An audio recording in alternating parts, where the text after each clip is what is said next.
गोपियाँ जब सब कुछ कह गई,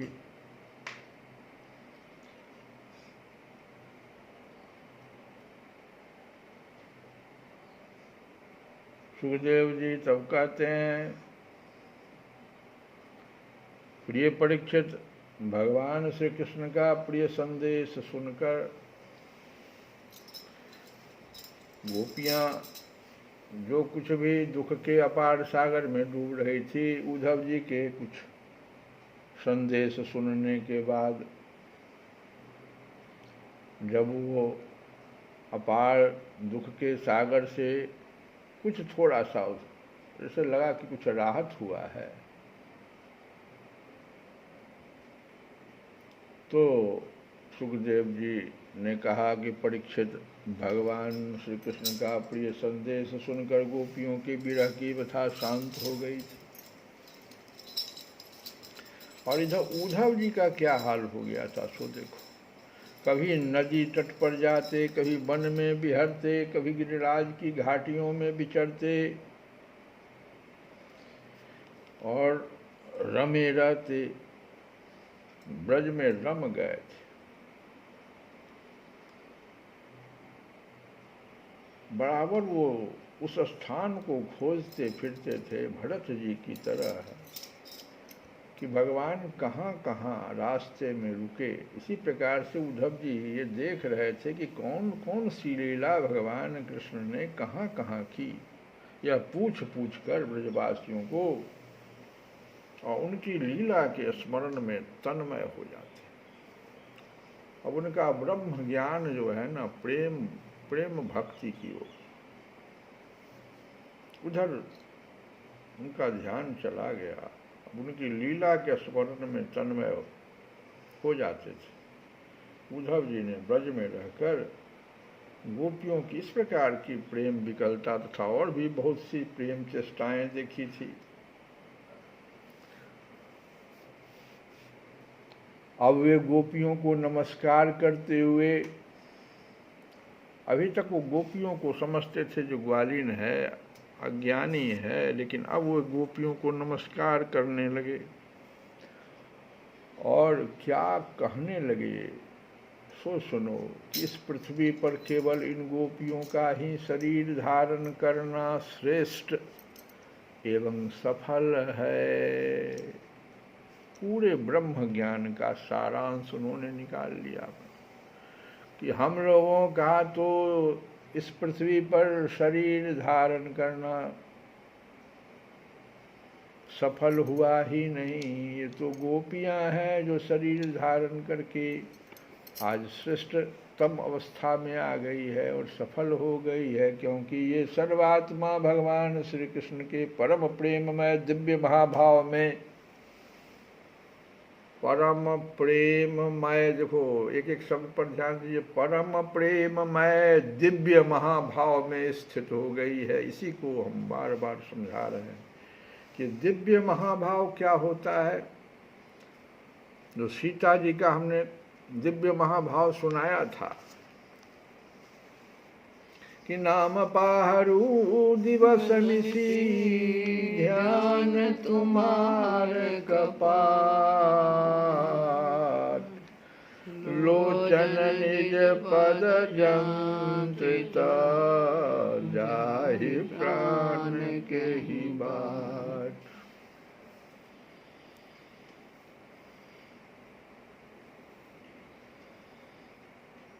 ये स्थिति जो है दिव्य महाभाव कहलाता है।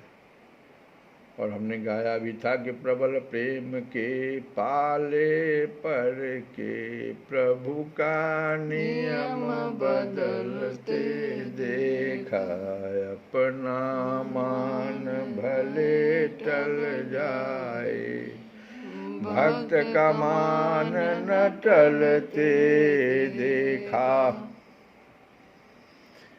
ये है महाभाव, जिसमें देखो होता क्या है, भोक्ता में भोग्य का विलीनीकरण यही भोग कहलाता है। ध्यान दीजिए, बहुत सुंदर बात है। कोई चीज का भोगना, वास्तव में शास्त्र क्या उसको कहता है? भोक्ता में जो भोक्ता है ना, भोक्ता में भोग्य का विलीनीकरण यही भोग कहलाता है। जैसे उदाहरण देखिए कि गिरा अरथ जल बीच सम, कहियत भिन्न न भेन। यही बात है, भोक्ता में भोग्य का विलीनीकरण। आप इस दोनों में क्या अंतर कर सकते हैं? गिरा और अर्थ में, जल और बीच में। भल ही देखने में ये कहियत भिन्न न भिन्न। ऐसे ही सीताराम देखने में, शिव पार्वती देखने में भिन्न तो भिन्न, लेकिन है दोनों भिन्न।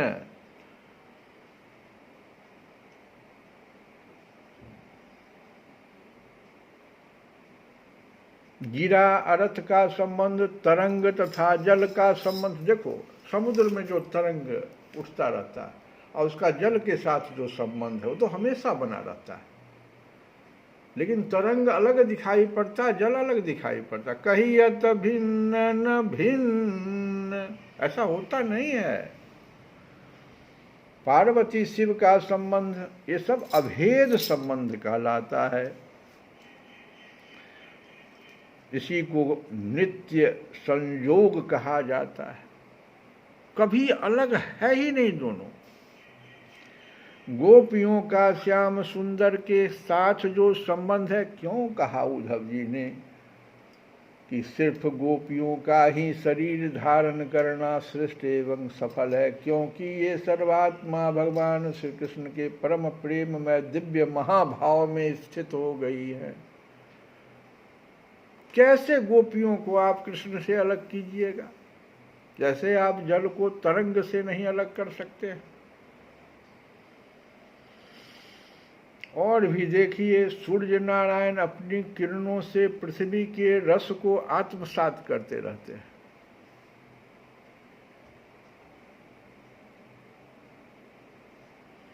जैसे परमात्मा भोक्ता जीव भोग को आत्मसात करता रहता है,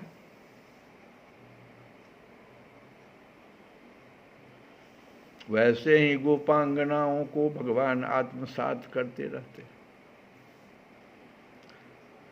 अब देखो तुलसी बाबा ने इसी बात को कैसे लिखा है और यह प्रसंग आया कहाँ है, यह देखो।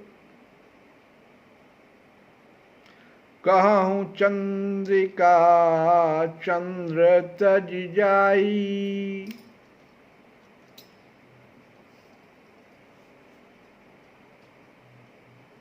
इतना ही नहीं, प्रभा जाई कहाँ भानु बिहाए।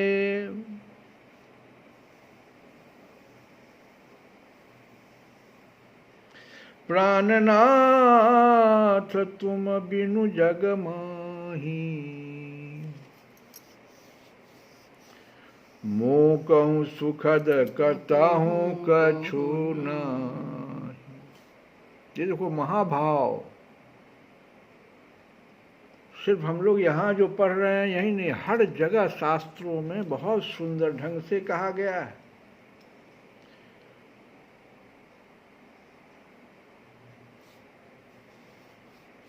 भोग रोग के समान है, गहने भार रूप हैं, और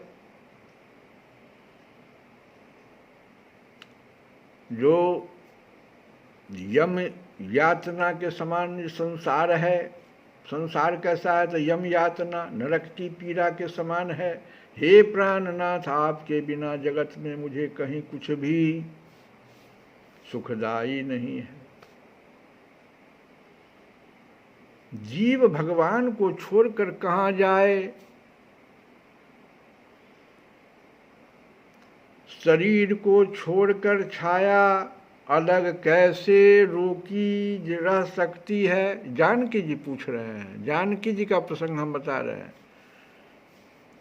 सुमंत्र जी से जानकी जी का जो बातचीत हो रहा है वहीं पर है। सुमंत्र जी से पूछ रहे हैं जानकी जी कि आप हमको बता दीजिए, आप तो पिता के समान हैं, लेकिन हमको एक दो प्रश्न मेरे को जरा सा उत्तर दे दीजिए। क्या?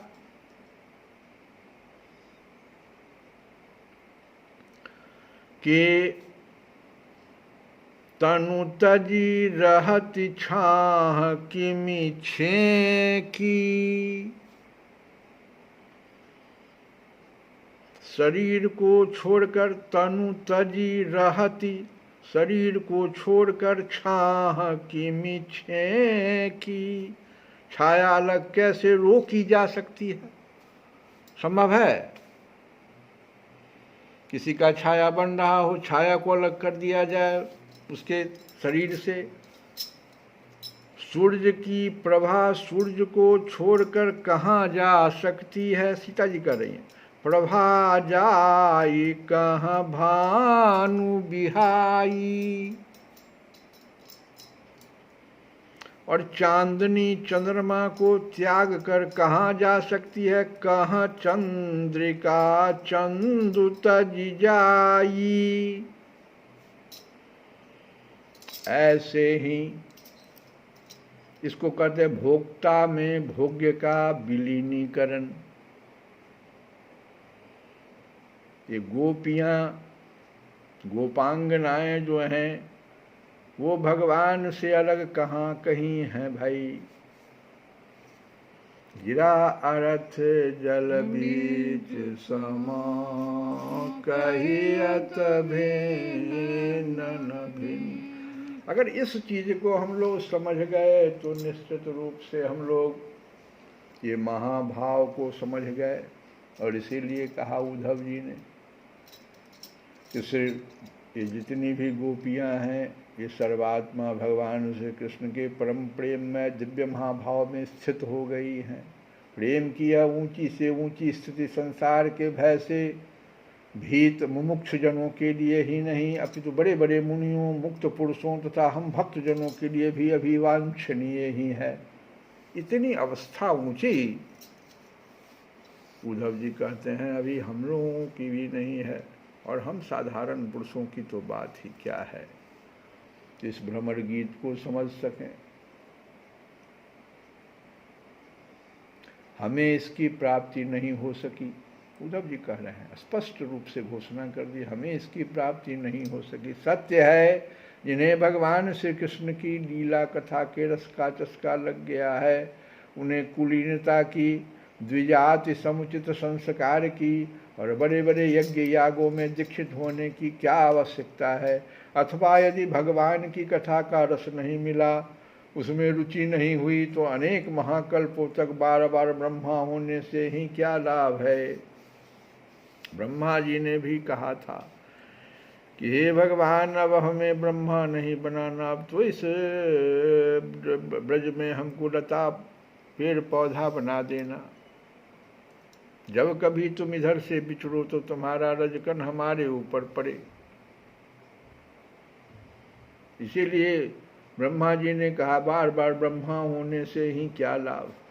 कहाँ ये बनचरी आचार ज्ञान और जाति से हीन गांव की गमार ग्वालिने और कहाँ सच्चिदानंद घन भगवान श्री कृष्ण में यह अनन्य परम प्रेम। अहो धन्य है, इससे सिद्ध होता है कि यदि कोई भगवान के स्वरूप और रहस्य को न जानकर भी उनसे प्रेम करे, उनका भजन करे, तो स्वयं अपनी शक्ति से, अपनी कृपा से उसका परम कल्याण कर देते हैं। ठीक वैसे ही जैसे कोई अनजान में भी अमृत पी ले तो वो अपनी वस्तु शक्ति से ही पीने वाले को अमर बना देता है। जानते हो, गीता में भगवान ने अर्जुन को कई घंटों, कई श्लोकों के द्वारा ज्ञान दिया। तब अर्जुन कहा कि अब मेरा मोह भंग हो। उद्धव जी को मद्भागवत में, सुखसुधा सागर में बहुत ज्ञान दिया, तब जा करके उनका मोह भंग हुआ। और गोपियों के साथ भगवान का कितना देर का संबंध था, कितनी जल्दी गोपियां, कुछ भी शास्त्र का ज्ञान नहीं, क्या कर रहे हैं कि गंवार, ये गोपियां।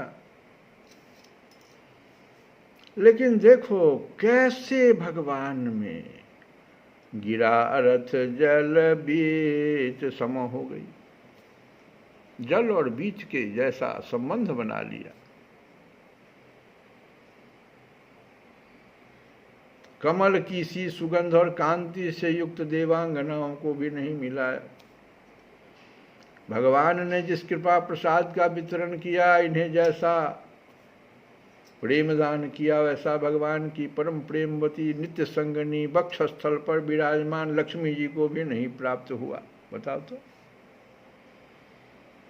कहाँ ये बनचरी आचार ज्ञान और जाति से हीन गांव की गंवार ग्वालिनी, बताओ। भगवान श्री कृष्ण ने रासोत्सव के समय इन ब्रजांगनाओं के गले में बांह डाल डाल कर इनके मनोरथ पूर्ण किए और कृपा प्रसाद का वितरण कर दिया, प्रेमदान दे दिया। मेरे लिए तो सबसे अच्छी बात यही होगी, अब कहते हैं उद्धव जी कि मेरे लिए तो सबसे अच्छी बात यही होगी कि मैं इस वृंदावन धाम में कोई झाड़ी लता अथवा औषधि जड़ी बूटी ही बन जाऊं। आहा, यदि मैं ऐसा बन जाऊंगा तो मुझे इन ब्रजांगनाओं की चरण धूलि निरंतर सेवन करने के लिए मिलती रहेगी। इनकी चरण रज में स्नान करके मैं धन्य हो जाऊंगा। धन्य है ये गोपियां, देखो तो सही, इनको छोड़ना अत्यंत कठिन है। उन स्वजन संबंधियों तथा लोक वेद की आर्य मर्यादा का परित्याग करके इन्होंने भगवान की पदवी, उनके साथ तन्मयता, उनका परम प्रेम प्राप्त कर लिया है। औरों की तो बात ही क्या, भगवद वाणी, उनकी निश्वास रूप समस्त श्रुतियाँ, उपनिषदें भी अब तक भगवान के परम प्रेममय स्वरूप को ढूंढती ही रहती है, प्राप्त नहीं कर पाती, क्योंकि वो सब तो उद्धव जी सारा पढ़ गए थे। वहाँ भी इतना प्रेम उनको नहीं मिला देखने को। इसीलिए कहते हैं कि भगवद वाणी, उनकी निश्वास रूप समस्त श्रुतियाँ, जो वेद जिसको कहते हैं, उपनिषदें भी अब तक भगवान के परम प्रेममय स्वरूप को ढूंढती ही रहती है, प्राप्त नहीं कर पाती। स्वयं भगवती लक्ष्मी जी जिनकी पूजा करती रहती है, ब्रह्मा शंकर आदि परम समर्थ देवता, पूर्ण काम आत्मा राम और बड़े बड़े योगेश्वर अपने हृदय में जिनका चिंतन करते रहते हैं, भगवान श्री कृष्ण के उन्हीं चरणारविंदों को रासलीला के समय गोपियों ने अपने वक्षस्थल पर रखा और उनका आलिंगन करके अपने हृदय की जलन विरह व्यथा शांत की। नंद बाबा के ब्रज में रहने वाली गोपांगनाओं की चरण धूलि को मैं बारंबार प्रणाम करता हूँ, से सिर पर चढ़ाता हुआ। इन गोपियों ने भगवान श्री कृष्ण की लीला कथा के संबंध में जो कुछ गान किया है, वह तीनों लोकों को पवित्र कर रहा है और सदा सर्वदा पवित्र करता रहेगा। कहाँ गया उद्धव जी का वो ज्ञान, जो उन्होंने भगवान को जो देखा रात्रि में विरह में, गोपियों के विरह में अश्रुधारा बहाते हुए। बनवारी रे जीने का सहारा तेरा नाम रे, जीने का सहारा तेरा नाम रे।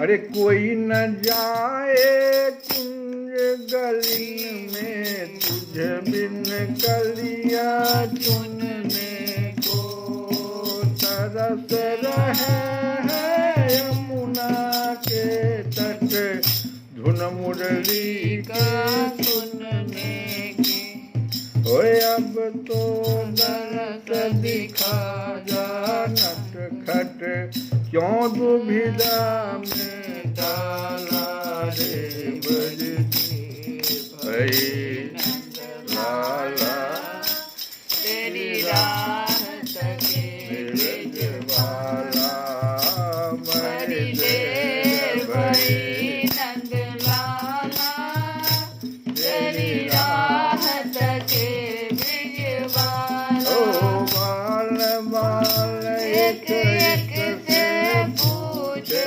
बाल बाल एक एक से पूछ, कहाँ है मुरली वाला रे बड़ी देर भई नंद लाला, तेरी राह तके ब्रिजवाला। ओ संकट में है आज धरती, जिस पर तूने जन्म लिया, पूरा कर दे आज वचन वो गीता में जो तूने दिया। कोई नहीं है तुझ बिन मोहन, कोई नहीं है तुझ बिन मोहन, भारत का रखवाला रे बड़ी देर भई नंद लाला, तेरी राह तके ब्रिजवाला, बड़ी देर भई नंद लाला, तेरी राह तके ब्रिजवाला, राह तके ब्रिजवाला। कृष्ण गोविंद हरे मुरारे, हे नाम